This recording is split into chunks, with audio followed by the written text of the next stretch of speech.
কি হয় এটা প্ৰস্তাৱ লোৱা হওক ভোজপুৰী ছাত্ৰ সন্থা নেকি সেইটো বেন কৰিব লাগে।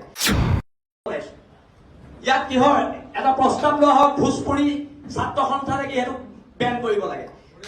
ভোজপুৰী ছাত্ৰ কিয় নহ'ব নচলিব। আৰু এই ভোজপুৰী ছাত্ৰ সন্থাকেইটাই বুলেট লৈ ইয়াত ফুট লগাই যিটো গতিত ৰাস্তাত যায়, মই নিজে স্কুটি চলাই আছো, তেতিয়া বুলেট চলাব পৰা আজি ষ্টুপিড ইয়াত নহ'ব, ইয়াত নহ'ব। আৰু চেম্বাৰ্ছ অফ কমাৰ্চ ভংগ কৰি দিয়া হ'ব। ইয়াত খিলঞ্জীয়া মানুহ চেম্বাৰ্ছ অফ কমাৰ্চৰ সভাপতি সম্পাদক হ'ব।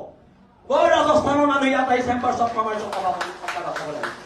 এইবোৰ নচলিব, গুণ্ডামি নচলিব। আৰু শুনক, মই একদম চিধা চিধি কৈ দিছো, মোক না মই ইলেকশ্যন খেলিম, না মোক মাৰোৱাৰী মানুহ ভোট লাগে, না মোক বিহাৰী মানুহ ভোট লাগে, না মোক বঙালী মানুহ ভোট লাগে।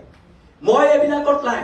আৰু এটা কথা একদম স্পষ্টকে মই আপোনালোকক কৈ দিছো, এইবাৰ যদি আমাৰ মানুহ পিতে খুব পিতা হ'ব, খুব পিতা হ'ব। এইবোৰ নচলিব। সদায় ভদ্ৰ অসমীয়া জাতি ভদ্ৰ, অসমীয়া জাতি ভদ্ৰতাৰ সুযোগ লৈ আমাক চৰ মাৰিব, গোৰ মাৰিব। হা আমি কি ঢোল আৰু ৰঙালী বিহু আমি যেতিয়াই তেতিয়াই পাতি দিব পাৰো, খালি ঢোলটো যাতে আপোনালোকৰ পিঠি নহয় সেইটো কথালে মন কৰিব। একদম কৈ দিছো, দেশৰ মানুহে গঢ়ি পিটি ল'ব জানে হেংদাং বৰটোপ ঠাল তৰোৱাল আৰু ঠাল তৰোৱাল। আমি 600 বছৰীয়া গৌৰৱ উজ্জ্বল আহোম ৰাজত্বৰ মানুহ হয়। আমাক যুদ্ধ কৰিবলৈ শিকাই যোৱা আহোম স্বৰ্গদেউসকলৰ আদৰ্শত বিশ্বাসী আমি মানুহ হয়। অসমীয়া মানুহ ভদ্ৰ, অসমীয়া মানুহ সৰল। আৰে সৰল হয় কাৰণেতো আহি ইয়াত ৰসৰাজ খুলি বেপাৰ কৰি থাকিব পাৰিছা। সৰল হয় কাৰণেতো অপ্সৰা খুলি বেপাৰ কৰি থাকিব পাৰিছা। আমি সৰল হয় কাৰণে তোমালোকে বেপাৰ কৰি কোটি কোটি টকাৰ মালিক হ'ব পাৰিছা। কিন্তু যদি খং উঠে, মগজটো ঘূৰে, ৰাজস্থানো নেপাবি, বিহাৰো নেপাবি, এচা পিটন দিয়া হ'ব। একদম আমি কৰি দিয়া হৈছে। আৰু যিকেইজন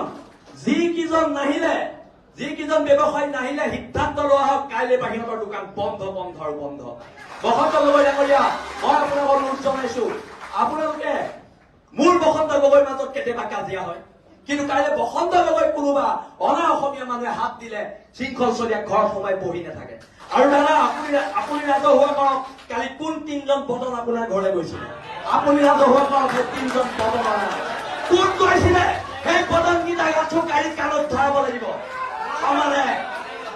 আপুনি আজি ৰাজহুৱা কৰি যাব লাগিব, কোন 3জন বদন আপোনাৰ ঘৰলৈ কালি ৰাতি পইচা ঘোষ দিবলৈ গৈছিলে। ৰাজহুৱা কৰিব লাগিব।